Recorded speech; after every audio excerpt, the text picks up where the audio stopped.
കൈ കണ്ടോ? മുടി കൊടുക്കണം എന്റെ കൊച്ചിന്. കൈ കണ്ടോ അമ്മേ? എന്തേ കൈ എന്തേ? കൈ എന്തേ കുഞ്ഞിന്റെ? ഈ കൈ അല്ല, വേറൊരു കൈ ഉണ്ടല്ലോ, അതെന്തേ? അവിടെ പിടിച്ച് ദേഷ്യം വരുന്ന എനിക്ക് കേട്ടോ. കുഞ്ഞിന്റെ കൈ എന്തേ? കൈ എന്തി? ഇതല്ല, ഒരു കൈയും കൂടെ ഉണ്ടല്ലോ, അതെന്തേ? ഒരു കൈയും കൂടെ ഉള്ള എന്തേ? അതായത് എന്റെ കൈ. നിന്റെ കൈ എന്തേ? എന്തേ അത്? ആളൊക്കെ വെച്ചോണ്ടാ കിടക്കുന്ന വീഴും വീഴും. കേട്ടാ കൈയിലൊക്കെ തിരുമല ഇടുന്ന ചിലപ്പോൾ കൊടുത്താലോ എന്ന് വിചാരിച്ചു.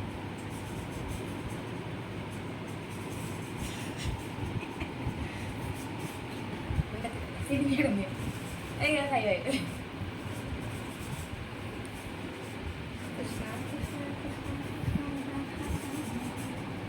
അമ്മ ഞാൻ സ്നേഹിച്ചേ എങ്ങനെ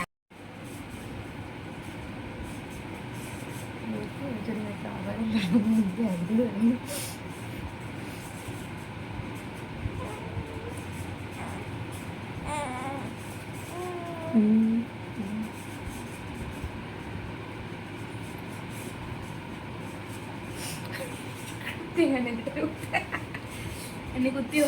കണ്ണി കുത്തിയോ അമ്മാവൻ്റെ?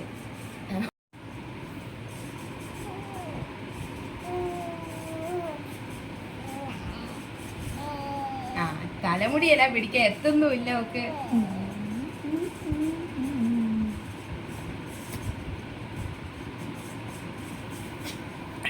അതിലെ ചോദിച്ചു വായിക്കുന്നു.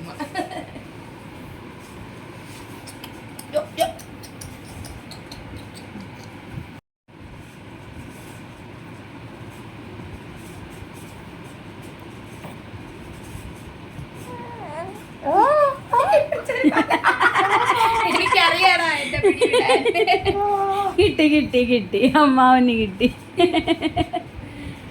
ഞാനോ ഒന്നുകൂടെ തരട്ടേന്ന് വേണ്ട. നോക്ക്. ആദ്യം മുടിയിലൊന്ന് പിടിച്ച് വലിച്ചുകൂടാ കേട്ടോ. പിടിച്ചോ, പാടിക്കോ, ഡാൻസ് കളിക്കും, കൈയും കാലും ഇട്ടടിക്കേ.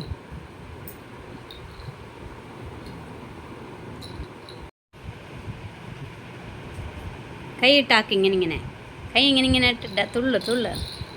മൈക്ക് പോലെ പിടിക്കുക, മൈക്ക് പോലെ പിടിക്കുക. അങ്ങനെ. ഇനിയിപ്പോൾ കളിക്കുക, ഡാൻസ് കളിക്കുക. പോട്ടെ.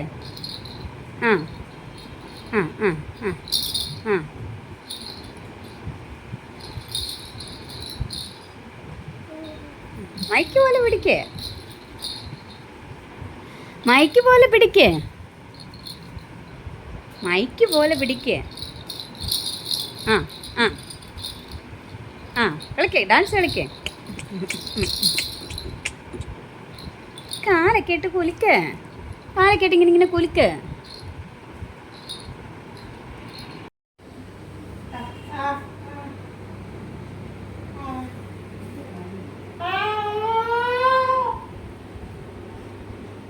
എന്തിനാ വലിച്ചേ അമ്മാവൻ്റെ മുടിയെ? അങ്ങനെ പൊന്നൂസിൻ്റെ ചോറൂണൊക്കെ കഴിഞ്ഞു കേട്ടോ. ഗുരുവായൂരായിരുന്നു. എൻ്റെ കഴിഞ്ഞ ദിവസത്തെ വീഡിയോ ഒക്കെ കണ്ടു കാണുമല്ലോ. അപ്പോൾ എന്നോട് കുറേ പേര് ചോദിച്ചു അവിടുത്തെ ചോറൂണിൻ്റെ കാര്യങ്ങളും എങ്ങനെയാണ് നടത്തുന്നതെന്നും ടിക്കറ്റ് എടുക്കുന്നത് എങ്ങനെയാണെന്നും ഒക്കെ. അപ്പം നമ്മൾ അങ്ങോട്ട് കയറി ചെല്ലുമ്പോൾ ഭഗവതി നടയുടെ അവിടെ കൂടെ അകത്തോട്ട് കയറുമല്ലോ. അപ്പോൾ അതിൻ്റെ വലത്തുവശത്ത് തന്നെയായിട്ട് നമുക്ക് ടിക്കറ്റ് എടുക്കാനുള്ള കൗണ്ടറുണ്ട്. അവിടെ നിന്ന് നമ്മൾ 100 രൂപ കൊടുത്ത് ചോറൂണിനുള്ള ടിക്കറ്റ് എടുക്കണം. എന്നിട്ട് അതിലേ കൂടെ തന്നെ അകത്ത് കയറി ആ ഭഗവതി നടയുടെ തൊട്ട് മുന്നിലായിട്ട് ചോറൂണെന്ന് എഴുതി വെച്ചിട്ടുണ്ട്. അതിലേ കൂടെ കയറി മുകളിലേക്ക് പോകണം. മുകളിൽ പോയി കഴിയുമ്പോൾ അവിടെ ഇങ്ങനെ നിരനിരയായിട്ട് ഒരുപാട് കുഞ്ഞുങ്ങൾക്ക് ചോറ് കൊടുക്കുന്നുണ്ട്. അപ്പം നമ്മൾ അവിടെ ഇരിക്കുക, അവർ ചോറ് കൊണ്ടുവന്ന് തരും, കൊടുക്കും, നമ്മൾ തന്നെ കൊടുക്കാം. അങ്ങനെ നമ്മുടെ കൂടെ വരുന്നവർക്കെല്ലാം കയറാം. ഞങ്ങൾ 8 പേരേ ഉള്ളായിരുന്നു. ഞങ്ങൾ 8 പേരും കയറി. കണ്ടോ, ഇതേപോലെ ദോശനിലയിൽ ചോറ്, പായസം, കദളിപ്പഴം, പിന്നെ കൂട്ടാനുകൾ എല്ലാം നമുക്ക് തരും. അപ്പം നമുക്ക് എല്ലാവർക്കും ചോറ് കൊടുക്കാം. പിന്നെ നമുക്ക് ഫോൺ അതിനകത്ത് കയറ്റാൻ പറ്റത്തില്ലല്ലോ. അപ്പോൾ അവിടെ തന്നെ 100 രൂപ കൊടുത്താൽ 5 ഫോട്ടോ, 200 രൂപയ്ക്ക് 10 ഫോട്ടോ, അങ്ങനെ അവർ തന്നെ നമുക്ക് ഫോട്ടോ എടുത്ത് തരും. അപ്പോൾ അങ്ങനെ ഞങ്ങൾ ഫോട്ടോയൊക്കെ എടുത്തു. അത് നമ്മുടെ നമ്പർ മേടിച്ചിട്ട്, വാട്സപ്പ് നമ്പർ മേടിച്ചിട്ട് നമുക്ക് വാട്സപ്പിലേക്ക് അയച്ചു തരികയാണ് ചെയ്യുന്നത്. അപ്പം ചോറ് കൊടുക്കുന്നതിന് 100 രൂപ, പിന്നെ ഞങ്ങൾ 10 ഫോട്ടോ എടുത്തു, അങ്ങനെ 200 രൂപ, അങ്ങനെ 300 രൂപയാണ് അവിടെ ചോറ് കൊടുക്കാനായിട്ട് ആയത്. അപ്പോൾ എന്നോട് കുറേ പേര് ഇങ്ങനെ ചോദിച്ചായിരുന്നു, അതുകൊണ്ടാണ് ഞാൻ പറഞ്ഞത്. അപ്പോൾ ഞങ്ങൾക്കും അറിയത്തില്ലായിരുന്നു എത്ര പേരെ കയറ്റാൻ. ഞങ്ങളാണെങ്കിൽ 8 പേരുണ്ടായിരുന്നു. അപ്പോൾ ഇനി എല്ലാവരെയും കയറ്റാൻ പറ്റുമോ എന്നൊക്കെ ഒരു സംശയം ഉണ്ടായിരുന്നു. അങ്ങനെ എല്ലാവരെയും കയറ്റാമെന്ന് പറഞ്ഞ് അങ്ങനെ ഞങ്ങളെല്ലാവരും കൂടെ കയറി നല്ല ഭംഗിയായിട്ട് പൊന്നൂസിന് അവളൊരു വഴക്കുമില്ലാതെ അവിടെ ഇരുന്ന് ചോറൊക്കെ ഉണ്ട്. അത് കഴിഞ്ഞ് തിലാഭാരം ഉണ്ടായിരുന്നു. തിലാഭാരമൊക്കെ തൂക്കി. പിന്നെ അവിടെയെങ്ങും ഇപ്പോൾ ഫോട്ടോ ഒന്നും എടുക്കാൻ പറ്റാത്തതുകൊണ്ട് ഞങ്ങൾ നേരെ മഞ്ജുളാലിൻ്റെ അവിടെ വന്ന് കണ്ടോ, പുതിയ ഗരുഡനെ അവിടെ വെച്ചെന്ന് പറഞ്ഞില്ലേ, അങ്ങനെ പുതിയ ഗരുഡൻ്റെ അവിടെയൊക്കെ നിന്ന് ഞങ്ങൾ ഫോട്ടോയൊക്കെ എടുത്തു, വീഡിയോ ഒക്കെ എടുത്തു. നമ്മൾ അമ്പലത്തിൻ്റെ അവിടെയെങ്ങും ഇപ്പം ഫോട്ടോയോ വീഡിയോയോ ഒന്നും എടുക്കാൻ സമ്മതിക്കത്തില്ല, അവിടെ എല്ലാം എഴുതിയും വെച്ചിട്ടുണ്ട്. അപ്പോൾ അങ്ങനെ ഞങ്ങൾ പിന്നെ ഇവിടെ വന്ന് നമുക്ക് ഇഷ്ടം പോലെ ഫോട്ടോയൊക്കെ എടുക്കാമല്ലോ. അങ്ങനെ കഴിഞ്ഞ 2 വീഡിയോയിലായിട്ട് ഞാൻ കുറേ ഫോട്ടോ അപ്ലോഡ് ചെയ്തിട്ടുണ്ട്. അപ്പോൾ പിന്നെ ഇപ്പോഴാണ് കിട്ടിയത്, ബാക്കി ചോറ് ഉടുപ്പിൻ്റെ ഫോട്ടോകളൊക്കെ ഇപ്പോഴായിരുന്നു കിട്ടിയത്. 10 എണ്ണം എടുത്ത് എല്ലാം കിട്ടി.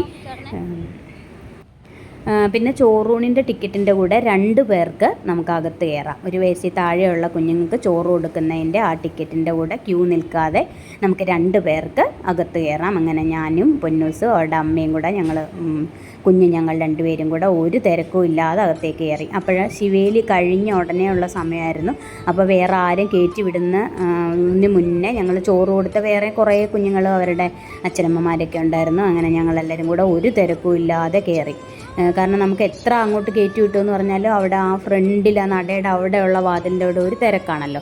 അങ്ങനെ ഗുരുവായൂരപ്പൻ്റെ അനുഗ്രഹം കൊണ്ട് ഒരു തിരക്കും ഇല്ലാതെ മിടുക്കിയായിട്ട് ഉണ്ണിക്കണ്ണൻ്റെ മുമ്പിൽ ചോറുണ്ടു എൻ്റെ പൊന്നൂസ്. പിന്നെ തിലാഭാരവും തൂക്കി. അപ്പോൾ ഗുരുവായൂരപ്പൻ്റെ എല്ലാ അനുഗ്രഹങ്ങളും എപ്പോഴും എൻ്റെ പൊന്നൂസിനുണ്ടാകട്ടെ എന്ന് പ്രാർത്ഥിക്കുന്നു.